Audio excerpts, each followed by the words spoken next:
आपको कुछ नहीं मिल रहा है, राउंड 1 में आपको कुछ भी नहीं मिला, तब क्या करना है? राउंड 2 के लिए जाया जा सकता है, लेकिन एक चीज हमेशा ध्यान रखना है, यहाँ पे सबसे बड़ा फैक्टर टाइम होता है। पहले तो आपको ये डिसाइड करना होगा कि आपको राउंड 2 में जाना भी है या नहीं, या फिर आप बहुत ज्यादा दूर तो नहीं हो कट ऑफ से। तो अगर आपको लग रहा है कि अगर अगले साल पेपर इजी आता है, तो हम सबको पता है कि इस बार का फिर से पेपर अगर इजी आया, देन क्या होगा, कट ऑफ 650 जाएगा। अगर टफ आता है तो अभी 600 तो चाहिए आपको मिनिमम।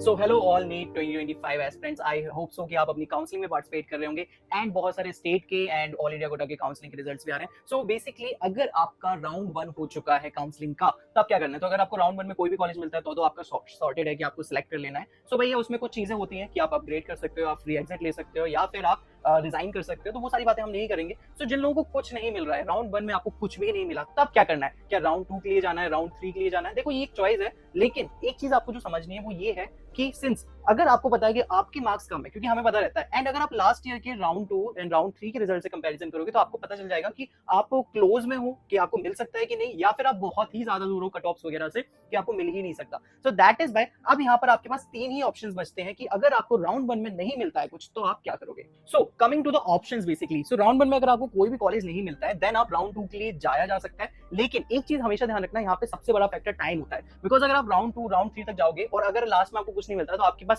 या तो आप ड्रॉप लोगे, सो ड्रॉप का तो ऑलरेडी टाइम जा रहा है, फिर अगले साल भी आपको थोड़ा टाइम कम मिलेगा, या फिर अगर आप एमबीबीएस अब्रॉड के बारे में सोच रहे हो, सो ऑलरेडी उसमें बहुत सारे कॉलेजेस हैं जो क्लोज हो गए हैं, या फिर बहुत सारे कॉलेजेस हैं जिनकी आखिरी डेट तक आ गई है। सो यहाँ पे ये भी प्रॉब्लम है। तो सबसे पहले तो आपको ये डिसाइड करना होगा कि आपको राउंड 2 में जाना भी है या नहीं, या फिर आप बहुत ज्यादा दूर तो नहीं हो कट ऑफ से। सो ये चीज, अगर आप कट ऑफ से बहुत ज्यादा दूर हो तो डेफिनेटली आपको अपना टाइम वेस्ट करने की जरूरत नहीं है काउंसलिंग में, आपको दूसरे ऑप्शन की तरफ बढ़ना चाहिए। एंड सिंस अगर आपको इंडिया में एमबीबीएस चाहिए, देन आपके पास या तो एक ऑप्शन बचता है ड्रॉप, या तो दूसरा ऑप्शन बचता है कि आप प्राइवेट इंडिया से एमबीबीएस कर लो, तीसरा ऑप्शन बचता है कि आप एमबीबीएस अब्रॉड कर लो। देखो तीनों ही ऑप्शंस के अपने प्रोज हैं, अपने कॉन्स हैं, एंड वो कैसे सिलेक्ट करना है वो मैं आपको इसी वीडियो में बताऊंगा। तो सबसे पहले अगर हम ड्रॉप ईयर के बारे में बात करें, सो देखो बहुत सिंपल सा है। अगर आप 3-4 ड्रॉप ले चुके हो तो आपको पता है कि आप ड्रॉप ईयर्स में कैसे पढ़ते हैं, क्या पढ़ना होता है, नहीं पढ़ना होता है, आपको अपनी एबिलिटी पता होती है। So now the question rises, तो अगर आपको लग रहा है कि अगर अगले साल पेपर इजी आता है, तो हम सबको पता है कि इस बार का फिर से पेपर अगर इजी आया, देन क्या होगा, कट ऑफ 650 जाएगा। अगर टफ आता है तो भी 600 तो चाहिए आपको मिनिमम, क्योंकि आप सबको पता है कि टफ भी आ सकता है। सो दैट इज व्हाई अगर आप इतना हाई कट ऑफ क्रॉस कर पा रहे हो नीट का, तभी ड्रॉप लो, अदरवाइज क्या कर रहे हो, आप एक नया साल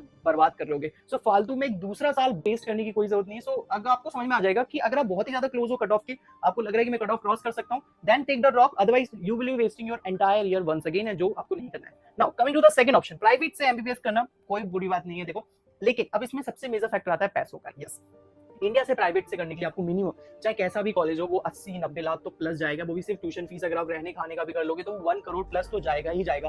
अगर हम डीम्ड यूनिवर्सिटी की बात करें तो 1.2 सीआर, और बहुत अच्छे अच्छे जो प्राइवेट कॉलेजेस होते हैं उनका भी 1.2 सीआर ऐसा ही जाता है। So this is very important कि प्राइवेट बहुत ज्यादा कॉस्टली है। अगर आपको ड्रॉप नहीं लेना है एंड एमबीबीएस अब्रॉड नहीं करना है, देन प्राइवेट आप जा सकते हैं, लेकिन आपके पास पैसा होना चाहिए। नाउ आपको ड्रॉप भी नहीं लेना है, आपके पास इतना हाई बजट भी नहीं है कि आप 1 करोड़ रुपए एमबीबीएस में इन्वेस्ट करो, बिकॉज ये बहुत ज्यादा वर्दी तो नहीं है। सो दैट इज व्हाई बहुत सारे स्टूडेंट एमबीबीएस अब्रॉड चूज करते हैं। नाउ सिंस इतना टाइम हो गया है, नीट के रिजल्ट को 2 महीने से हो गए हैं basically, so now the question rises कि एमबीबीएस अब्रॉड में अभी भी बहुत सारे अच्छे अच्छे कॉलेजेस हैं, बट उनके बारे में स्टूडेंट्स को नॉलेज नहीं है, and as a result of it बहुत सारे काउंसलर्स जो कॉलेज बता देते हैं स्टूडेंट को, स्टूडेंट वहीं पे चला जाता है। So this is very important कि अगर आप एमबीबीएस अब्रॉड चूज कर रहे हो तो आप बहुत ही ज्यादा वेल इन्फॉर्म्ड डिसीजन लो। आपको सब कुछ पता होना चाहिए कि यस 6 साल आप बाहर से करके आओगे, फिर वापस इंडिया आके आपको नेक्स्ट टू देना है, जो आप प्राइवेट से करोगे तो भी सेम देना होगा। बट यहाँ पे प्रॉब्लम ये है कि आपको प्रॉपर इन्फॉर्मेशन होनी चाहिए कॉलेज की कि उनमें क्या होता है। बहुत सारे कॉलेजेस में एंट्रेंस एग्जाम होता है, आपको काउंसलर बताते ही नहीं कि एंट्रेंस एग्जाम है। So this is very important. कुछ जगह प्राइवेट है, कुछ जगह हॉस्टल्स, गवर्नमेंट हॉस्टल्स मिलते हैं, तो आपके पास एक प्रॉपर इन्फॉर्मेशन होनी चाहिए। दैट इज व्हाई अगर आपको प्रॉपर इन्फॉर्मेशन चाहिए रिगार्डिंग एमबीबीएस अब्रॉड, देन आपको कुछ नहीं करना है।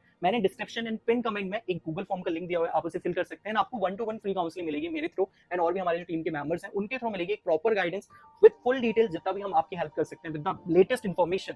एंड दिस इज, मैं इंश्योर करता हूं कि अगर आप बेसिकली एमबीबीएस अब्रॉड करते हो, then we can give you the best offer, and you can say that कि हम आपको सबसे अच्छा ट्राई करेंगे कि आपका कम से कम में, सबसे अच्छे से अच्छे में आपका एमबीबीएस अब्रॉड हो जाए। बट वही है कि आपको एक डिटेल इन्फॉर्मेशन के लिए आपको डेफिनेटली कांटेक्ट करना चाहिए। कांटेक्ट आपको कहां करना है, मैंने डिस्क्रिप्शन पे कमेंट आप चेक कर सकते हैं। So drop private and MBBS abroad काफी ज्यादा इन्फॉर्म डिसीजन होना चाहिए, अदरवाइज आपको जल्दबाजी में डिसीजन नहीं लेना। लेकिन एमबीबीएस अब्रॉड में जैसे मैंने बोला बहुत सारे कॉलेजेस क्लोज हो गए हैं, बहुत सारे कॉलेजेस की क्लोजिंग डेट्स आ गई हैं, सो आपको थोड़ा सा स्विफ्टली एक्शन लेना होगा। सो आई होप सो गाइस कि आपको पता चल गया होगा कि आपको कैसे प्रोसीड करना है, and all the very best with your decisions and all the very best for your careers.